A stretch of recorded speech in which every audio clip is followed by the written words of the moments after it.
The first exercise that I select in the resistance band only workout is a squat to row. Two activities you could do individually, but when you combine them, as basic as they may be when you only have rubber bands, it's a lot of bang for your buck. You get your heart rate elevated pretty quick, almost like you would on a kettlebell swing or a burpee, dare I say. And you're using muscles that are really important for people who are being stationary all day long. So you're getting hip extension, you're getting scapular retraction, and it's good for beginners if you have problems with squatting and or weight shifting in your lower body movements. And it's important because you get scapular movement as well.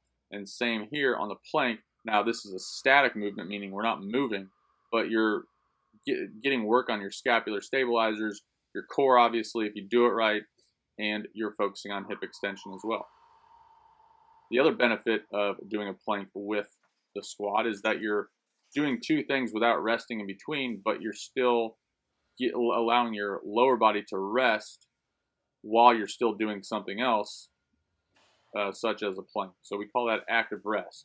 So in between my squats, instead of checking my phone or walking around or going upstairs, I just knock out another set of planks.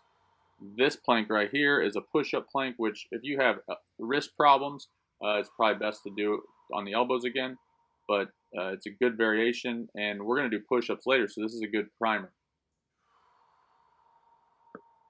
And notice on the first set of rows, squat to row, I use two hands. On the second set, I use one hand.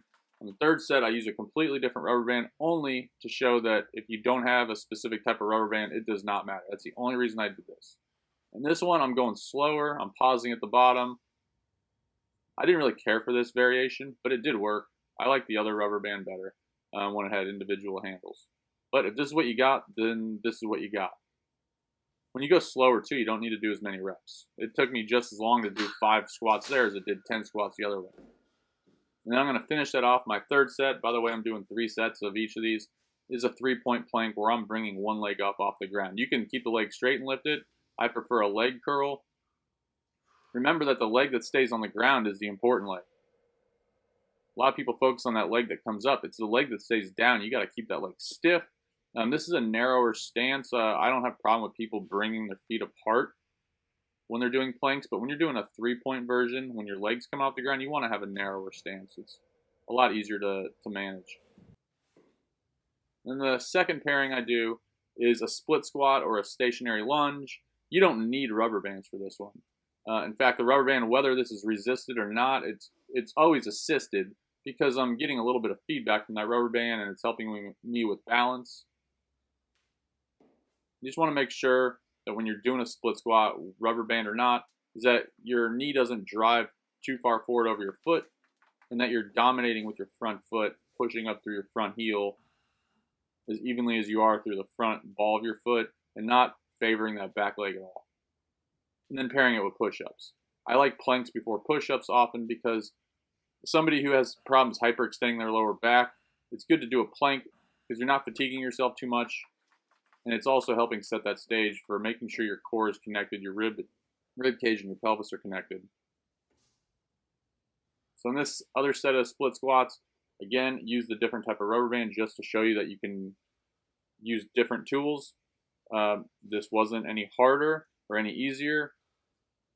And I notice I have 2 bands together. You don't need that. I just like it so I could stand far back enough for the camera.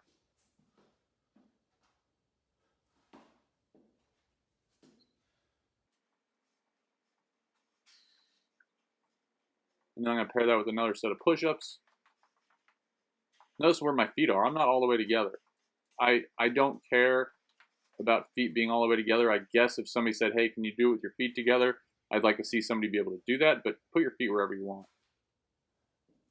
This third activity when you're doing the split squat, this one is also a very big bang for your buck activity. We call it an anti-rotation split squat. That rubber band is trying to pull me in.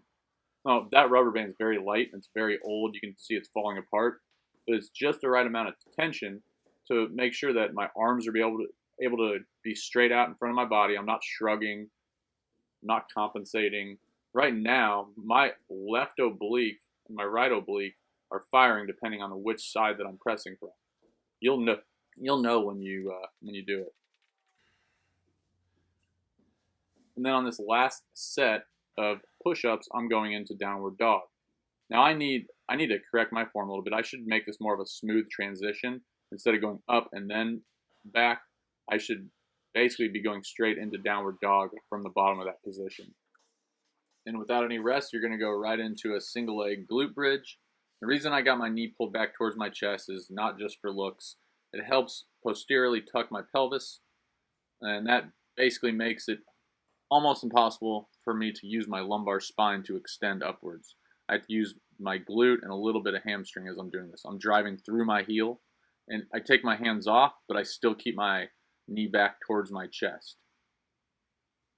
I'm going to do 3 sets of 5 reps per side, and I'm going to pair that with a half kneeling face pull. And this one I go from a downward angle, so that when I pull upwards, I'm getting upward rotation on my shoulder blades. And notice how my hands are positioned. You can have your palms facing the connection, or you can have your palms facing each other when you pull. I'm not leaning back. I'm keeping my head on top of my shoulders. And I'm going to do half my reps for my right leg, half my reps for my left leg. I'll do 3 sets total of each, the glute bridge and the face pull, and that is workout A in under 15 minutes.